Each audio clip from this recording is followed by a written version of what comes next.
Here with Michael Brennan. Michael, having an unreal season on the Americas Tour. Michael, the last 3 weeks have been pretty good. The season's been pretty good. What's your takeaway from the season so far? Yeah, yeah, I mean, it's been good. I went into the year with the goal of trying to win a golf tournament. I was close, I felt, last summer, but wasn't able to get it done. And I mean, first event of the year down in Cordoba, Argentina, I missed out on a playoff by one. That was kind of tough, but kind of continued to play solid. Back some, pretty solid finishes, and then last 3 weeks really just I don't know, kind of got something rolling. Played really nice in Windsor a couple weeks ago, and that played solid. Let's go back, Michael. So you get status based on PGA Tour U after a great career at Wake Forest. Play really well in the half a season on the Americas Tour, and then go to second stage. And you missed there? Like, was that like, I always feel like when you have a great college career and then you've like rolled right into pro golf, played well, and then have a setback, was that tough? I mean, I think you come out with a bunch of confidence as you should. What was it like missing? Like, that was kind of your like welcome to pro golf kind of moment, I'd assume. Yeah, so I would actually even go a little earlier than that. Would be kind of the toughest moment of my pro career thus far was the tour championship last summer Yeah. in this tour. So I was I'm not even too sure what position I was in the points list heading into that tournament, but I don't know, maybe around mid 20s or something like that. And I knew just based looking at the points, what was going to happen. They're slightly elevated. That tour championship's worth 20% more points, so the winner gets 600 points. And my caddy and I were saying like a win definitely is getting us inside the top 10. A solo second, maybe, depending on Sure. cuts or whatever.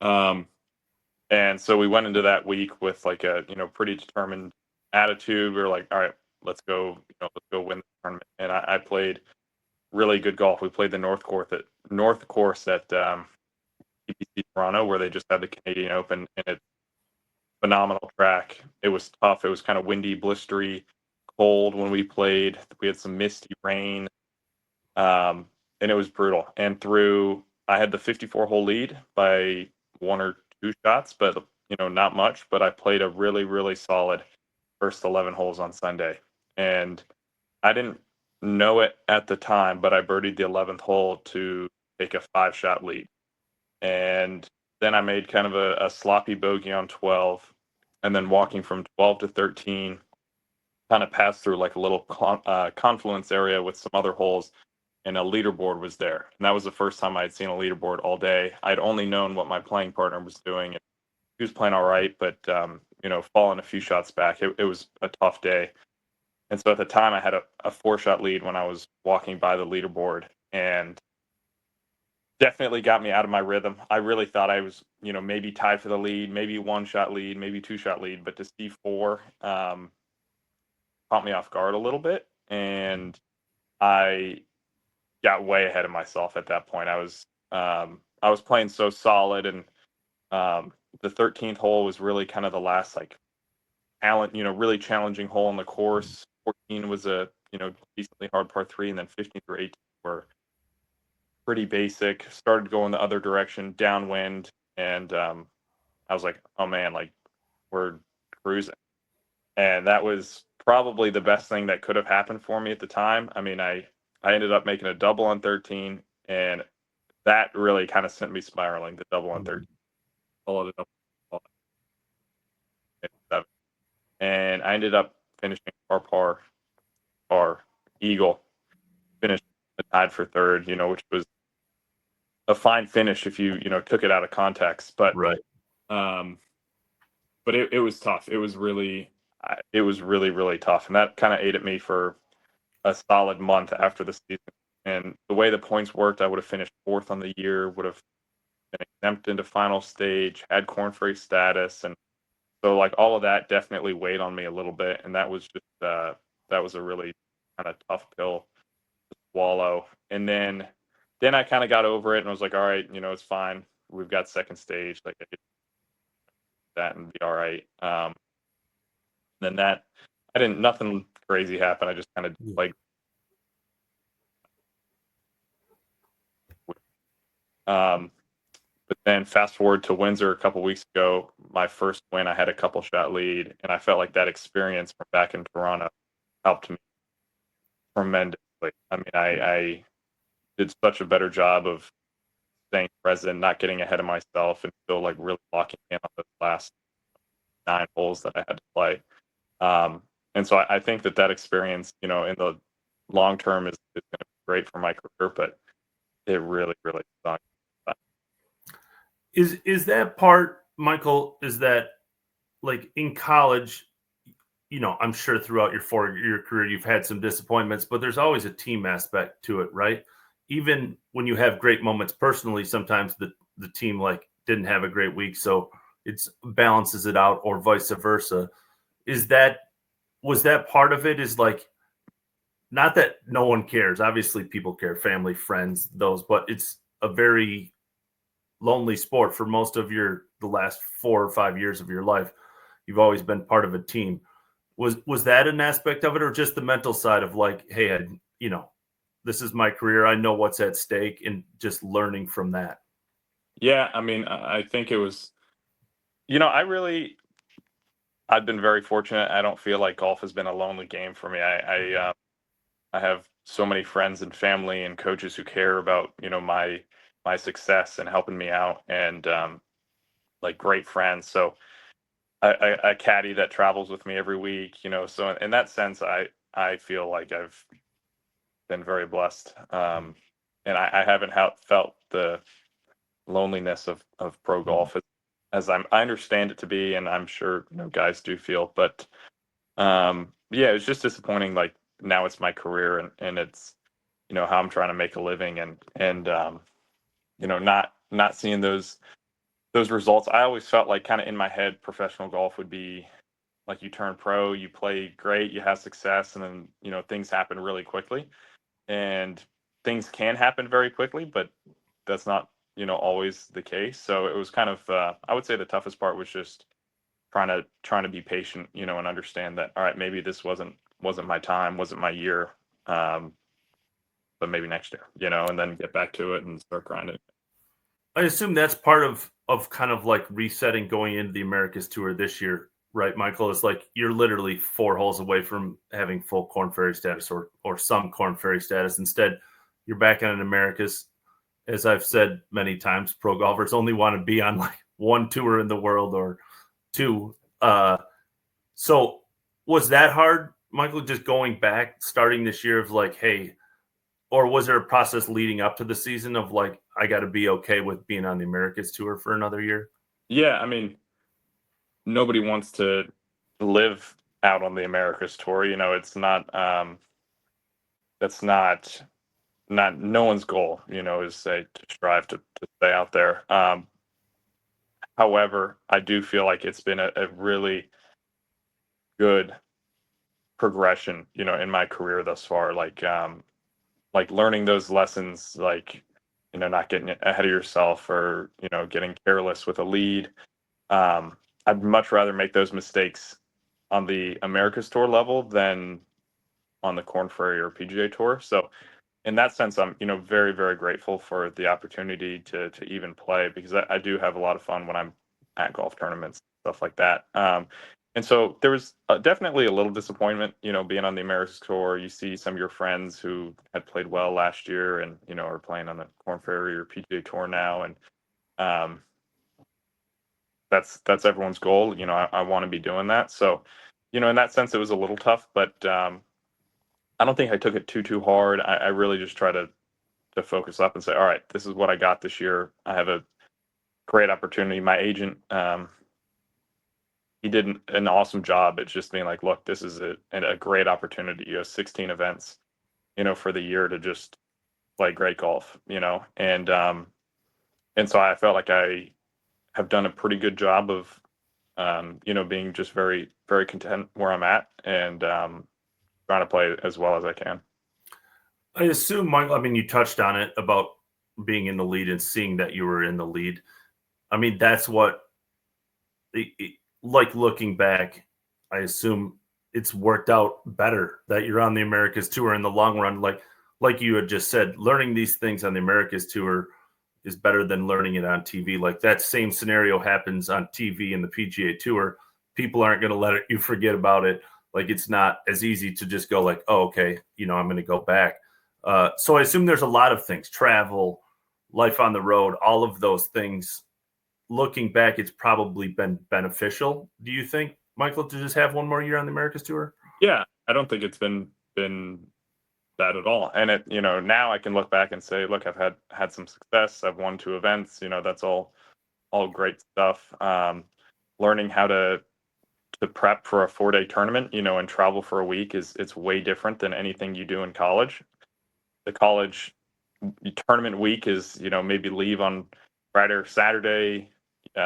You play another course Saturday, play a practice round Sunday, 36 Monday, 18 Tuesday, then you fly out Tuesday night, and everything is just very packed, and there's not a whole lot of time for going to the gym or, just because you're with your team, it's busy, you're going to dinner with the team. And then you get onto, a professional tour, and it's Thursday through Sunday, and you have to figure out what you're going to do on Monday through Wednesday, or if you have a morning tee time on Thursday, you'll be done golfing at 1:30 when you have an entire afternoon to, do I go to the gym? Do I go to the movies? Do I practice more? Do I not practice more? And so in that sense, I feel like it's also been a great learning experience because I have a routine. I don't know if it's the greatest routine in the world, like the perfect routine, but it's something I do every single week. I kind of stick to the same thing, and I felt like it's worked for me, so I'm just gonna keep rolling with it. Yeah, I mean, I've had this conversation with many pros. Michael, is like a guy named Matt Ryan said, like he got to the Korn Ferry Tour, saw guys grinding on tour, so he would go grind, and he's not a grinder, right? Like he became a range rat when he knows he's not learning a ton.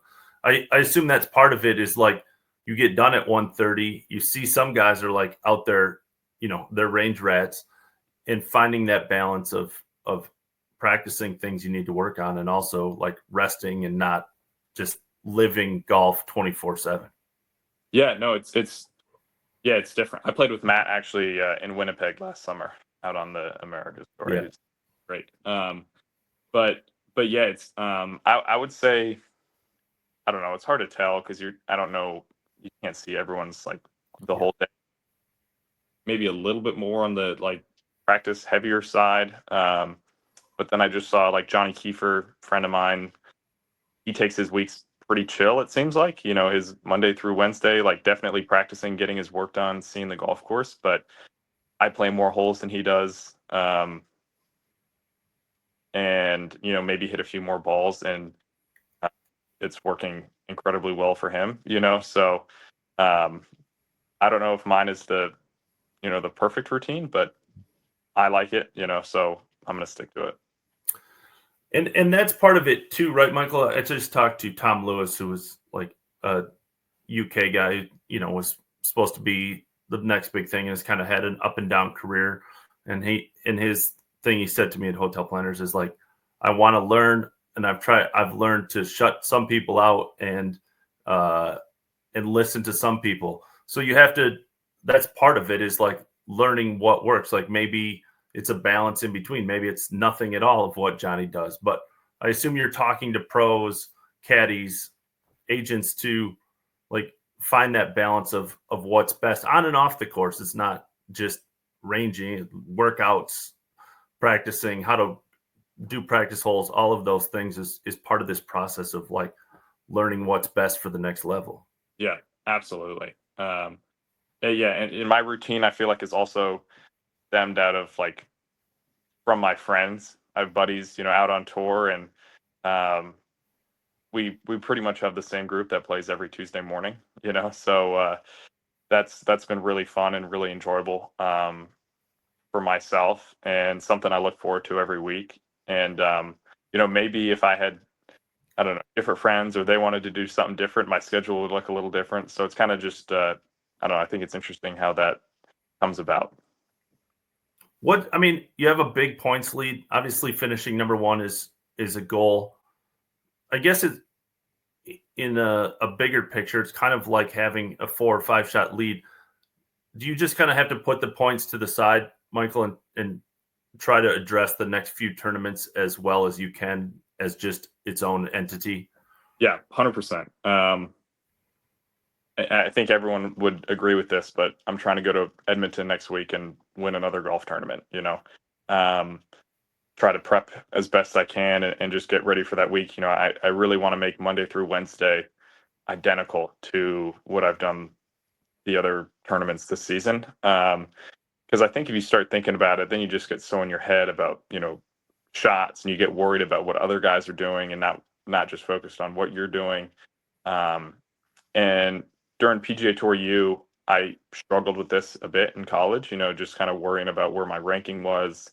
It's a great opportunity, and it is a pretty fine line, between getting some Corn Ferry status or not getting Corn Ferry status. And I didn't handle it very well. I'd get very frustrated if I performed poorly. I wasn't as patient as I think I am now. I'm not saying I'm perfectly patient, but that was a nice learning experience for me. And I feel like I've been able to handle the whole point system, in total last year, this year, just handle it a little bit better and realize that you can only focus on golf, your golf. And if you play well, good things will happen.